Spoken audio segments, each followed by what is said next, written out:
warahmatullahi wabarakatuh. Selamat siang anak-anak ibu. Hari ini mungkin ini pertama kali kita bertatap muka secara online atau daring. Mudah-mudahan dengan sistem pembelajaran ini tidak mengurangi semangat kalian dalam pembelajaran matematika pada pagi hari ini. Baiklah, sebelum kita masuk pada materi selanjutnya, materi yang untuk semester 1, sebelumnya ibu harus memperkenalkan diri dulu terlebih dahulu karena kan kita belum pernah bertatap muka sebelumnya. Perkenalkan, nama ibu Mary Andriani, bisa kalian panggil dengan Bu Mary. Ibu mengajar matematika di kelas 1 yaitu 1 AP3, 1 EA1 dan 1 EA2 dan juga di kelas 2. Baiklah, untuk materi kita pada saat ini yaitu tentang materinya yaitu bilangan berpangkat, yaitu akar dan logaritma. Nah, untuk saat ini kita masuk dulu yaitu yang pertama yaitu bilangan berpangkat.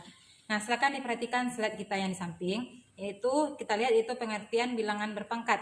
Bilangan berpangkat artinya itu perkalian berulang-ulang sebuah bilangan dengan bilangan itu sendiri. Contoh misalnya kita ambil 3 pangkat 3, berarti angka 3-nya itu kita uraikan sebanyak 3 kali, yaitu sama dengan 3 kali 3 kali 3.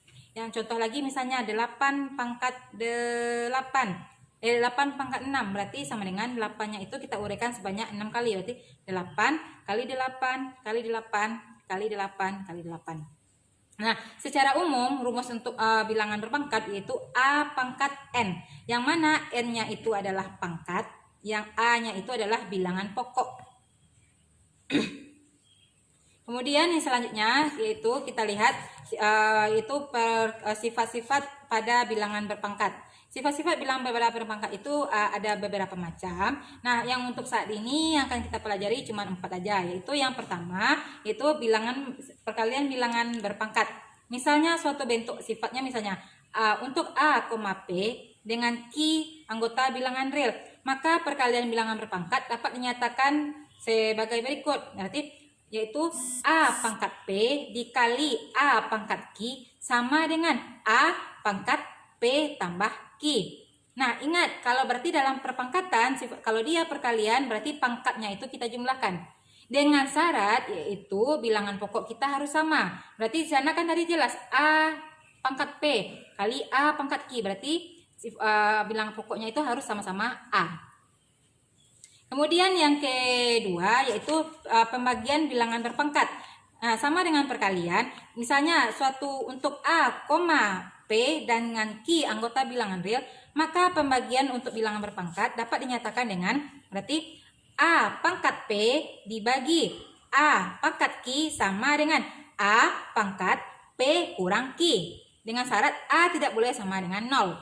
Nah, sama dengan sifat sebelumnya, kalau tadi bilangan perpangkatan itu bilangan pokoknya harus sama. Kalau dia tidak sama berarti kita tidak bisa memakai sifat bilangan pembagian. Nah, kemudian yang ketiga ada yaitu perpangkatan bilangan berpangkat. Nah, yang mana sifatnya yaitu apabila A, P dan Q-nya bilangan real, maka pemangkatan bilangan berpangkat dapat dinyatakan dengan buka kurung A pangkat P tutup kurung kemudian pangkat Q lagi, maka sifatnya yaitu A pangkat P kali Q. Berarti ada pangkat yang pertama kemudian pangkat yang kedua kita kalikan. Kemudian yang keempat ada sifatnya yaitu perpangkatan dengan perkalian atau dua buah bilangan yang lebih. Berarti apabila A, P dengan Q anggota bilangan real, maka perpangkatan dari dua buah bilangan dapat dinyatakan berarti dalam kurung A kali B pangkat P, berarti A kali B tutup kurung kali pangkat P berarti sama dengan A-nya kita pangkatkan dengan P, nanti dikali titik B pangkat dengan P. Dengan syarat A dengan tidak boleh sama dengan 0 dan B tidak sama dengan 0. Nah, untuk memahami sifat dari keempat yang tadi, maka silakan perhatikan contoh soal yang berikut ini.